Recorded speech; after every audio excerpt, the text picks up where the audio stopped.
देश के करोड़ों करोड़ों दलितों, पिछड़ों और जिनको सम्मान मिला है उनको आघात हुआ है। ये चुनाव का मुद्दा है।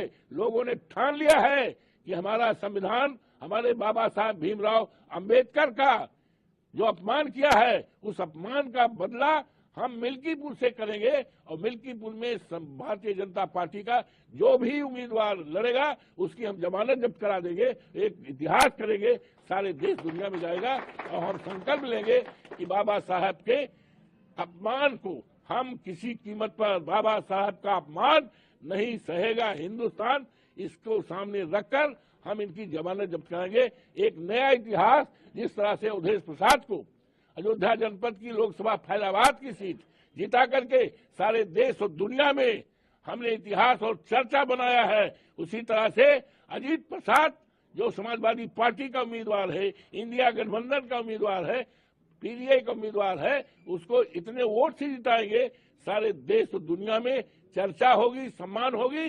और वहीं से शुरुआत होगी कि 27 में जब चुनाव होगा विधानसभा का, तो प्रदेश में माननीय अखिलेश यादव जी के नेतृत्व में इंडिया गठबंधन की और समाजवादी पार्टी की सरकार बनेगी।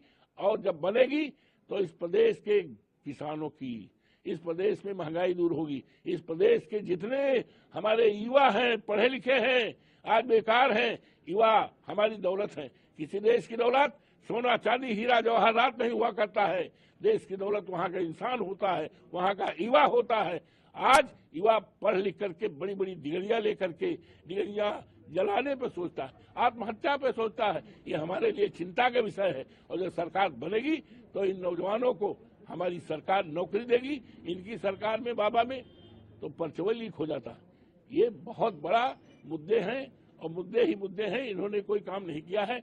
इसीलिए जो आपने कहा ना भी कि 7 मंत्री आए, अरे भाई 7 मंत्री आए तो वही से अंदाजा लगा लियो कि डर में है, दहशत में है। इनका सबका जानकारी हो गए भाई कि यहाँ पर भारतीय जनता पार्टी समाप्त प्राय है और समाजवादी पार्टी का उम्मीदवार, इंडिया गठबंधन का उम्मीदवार। और हमें सारे कार्यकर्ता जितने हैं, सारे जितने नेता हैं समाजवादी पार्टी के और कांग्रेस के, सब लोग एक राज होकर एक मन बना करके पूरी तरह से चुनाव लग गए हैं।